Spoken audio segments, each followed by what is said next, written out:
Her Bak Egyptian Initiate. Chapter 11, Part 2. The masters led their pupils to a terrace where the temple astronomers welcomed them. A cry of wonder sprang from every heart. For an immense gold circle dazzled the eye. It measured almost 365 cubits on the outside and 360 on the inside. Its breadth was about 3/4 of a cubit. The astronomer described the position of the decanates and constellations. Then he showed them the names of the 12 signs of the months, drawn in secret writing. This circle, he said, is a schematic image of a living and moving reality. Only the principles are fixed, not their forms or proportions. The sun travels these 12 signs in a year, with a slight retardation at each circuit, as if the equinoctial departure point receded a little with each tour, such that after about 21 centuries, the sun starts on his course later by 1 sign. As if, that is, he made the, quote, grand cycle, unquote, on the same circuit in a direction inverse to the annual cycle. It results that while we feel the influence of a sign each month, we feel also, throughout the 21 centuries, the influence of the sign in which the sun effects this delay, and which becomes his house during the grand cycle.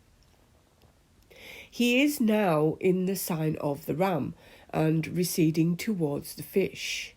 But this double movement is complicated by the passage of the wandering stars or planets, and the presence of other important luminaries. The variety of movements brings about harmonious conjunctions of which Earth feels the effects. At the moment when he first draws breath of a newborn child, receives the signature of such influences, and he will carry it all his life. It predisposes him to certain states of health, certain characteristics and gifts, and it endows him with affinities and antipathies for certain animals, plants, and aspects of nature. Prolonged experience has erected these observations into a science. Abu Shed, who had seen such influences at work, acquiesced. It is of the greatest help in guiding men into work for which they are fitted, he said. It would save many a wasted apprenticeship. That is so. Informed selection increases the number and value of our technicians, but its chief importance lies in the knowledge this science gives us of the development of the 4 cycles and their influence on places and people. I suppose, put in Her Bak, that periodical changes in the names and cults of the netter correspond with these celestial variations. Succeeding ages, the astronomer replied, give rise to one another without ceasing to obey the cosmic rhythm, in such a way that the different phases or slices of time have different characteristics whose predominance alters the atmosphere of a place, emphasizing or enfeebling the character of its netter.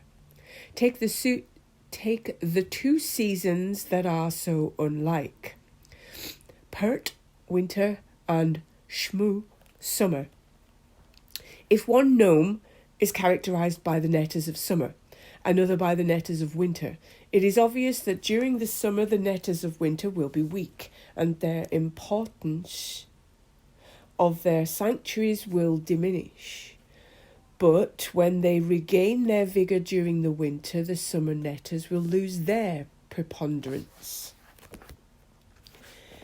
This simplified example of an annual fact can be carried through the great historical periods of a country or a world. It is a key for the man who doesn't deny heaven. It is a key, certainly, said Apurat, to the understanding of periodic influences and their effects in the sphere of religion. But what is it that determines the primordial character of a place in such a way that it can be related with the heavenly movements? That doesn't belong strictly to the science of astrology, but to another, the science of Genesis. Can astrology be considered an exact and infallible science? Certainly as regards what belongs to nature, but not what belongs to spirit. However, its accuracy depends on certain keys, secret because sacred, without which its calculations will always amount to probabilities only. Abushad showed impatience. This secrecy, why all this reticence? The lessons of the past justify it. What do you complain of, Abushad? Don't you get full enough measure? Abushad apologized. Master, I'm sorry. One doesn't understand what one isn't ready for. But may I ask if the names of human beings have as much importance as those of the netters? Do you not know, the master asked, that a name is a magic word? It is for you yourself, you who know the sacred texts, to compare like with like and draw the obvious conclusions. A child could do it in the spirit of rationality that blinds you. Isn't it written that a man's name expresses his personality and the qualities of his car? The father gives it by way of inheritance and the, quote, signature, unquote, of his own seed. The mother feeds it and colours it with her own substance. But conception and gestation are both affected by the astral moment. It is said that, quote, every word that proceeds from God's mouth is food, which creates vital forces, unquote. Also that the bread of the gods is, quote, spoken by Geb and sent out from the mouth of the divine Ennead, unquote.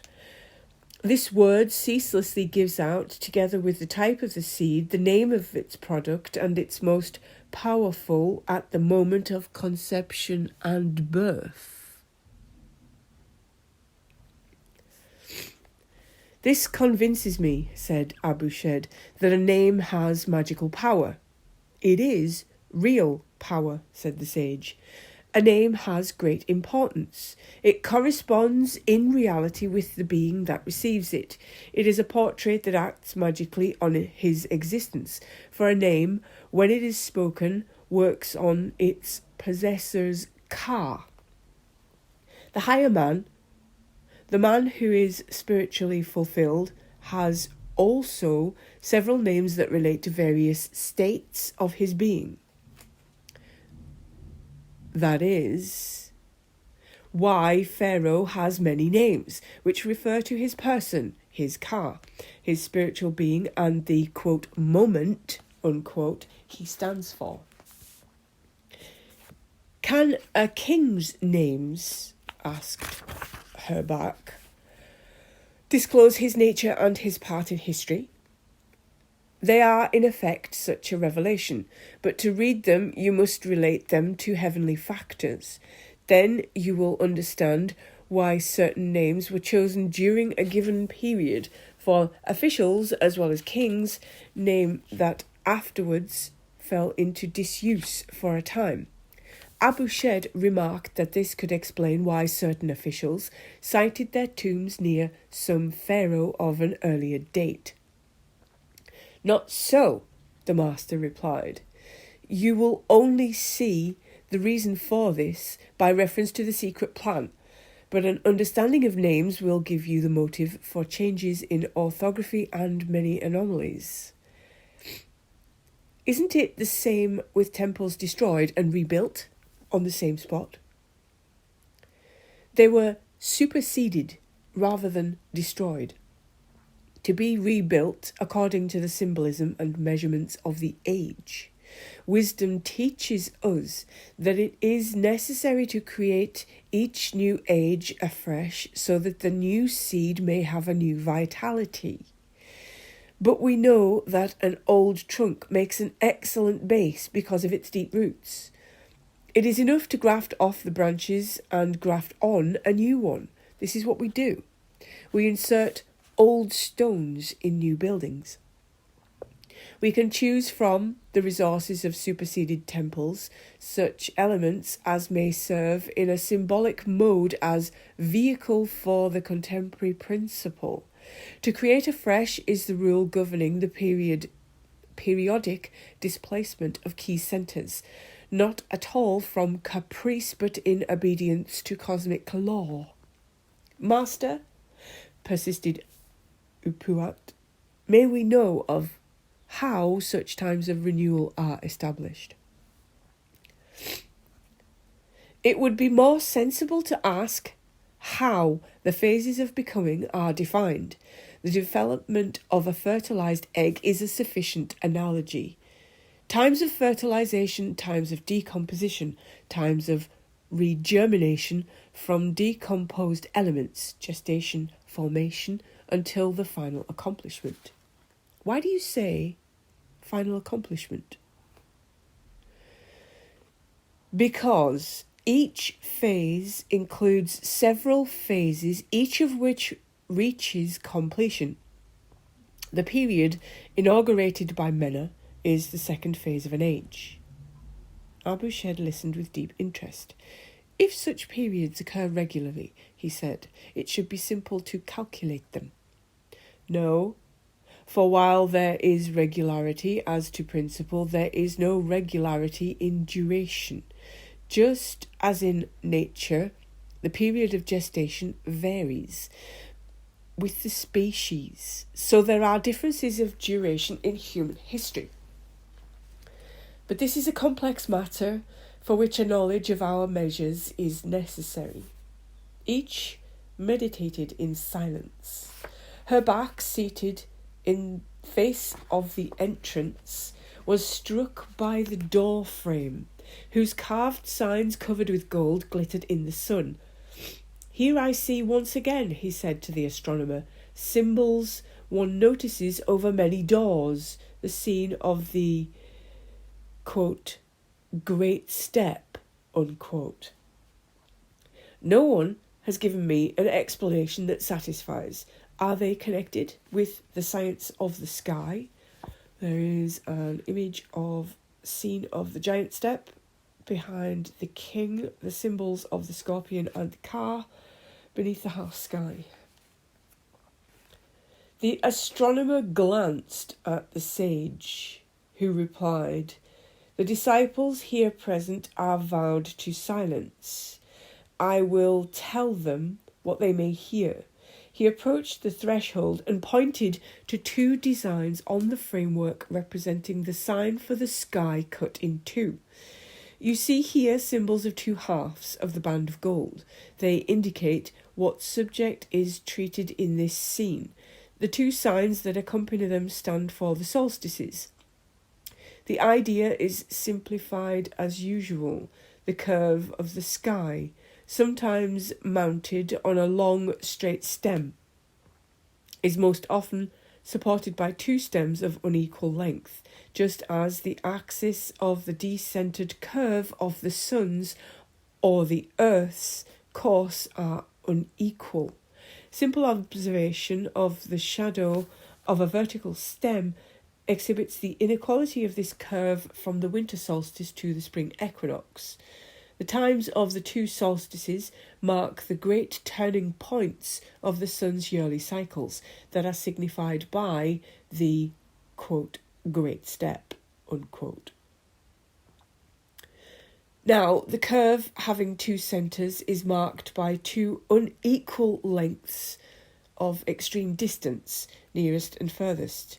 In terrestrial life, these dates are of greatest importance for agriculture. They also have another significance, which study of the sky may disclose to you. Today, I will explain two symbols that have aroused your curiosity, for they attest to our astrological knowledge. The sage approached the gold band and pointed his stick at the sign of the bull. Our history, he said, and the organisation of the kingdom under Mena and his successors began in this sign. But that's why we shall bear its character and venerate its symbol until our end. But a sign doesn't work alone, for its vis-a-vis acts by way of complement. You notice that the sign opposite the sign of the bull is the scorpion. We feel the scorpion's influence at the same time as the bull's. Note, then, that one of the two symbols is a scorpion mounted on a loop or a knot in the circuit. The second is a composition that symbolises the bull by his car, which is also the word for a bull, which stands on a column, specifying the bull's characteristics, which are stance, vital strength, and stability. The car's arms support a symbol which is the secret hieroglyph of the ram of Ammon, which follows the bull and in which our history will reach its consummation. The disciples showed their astonishment, and the sage continued. We are now in the sign of the ram. Its opposite is the sign Ak, horizon or balance, which is connected with the balance of Ma'at. You know how important are the roles of the balance and of Ma'at in our symbolism and theology. But when the sun rises in the sign of the fish will be the new envoy's symbol, and its complement will be the sign of the Virgin. The light was blinding. No more was said that day.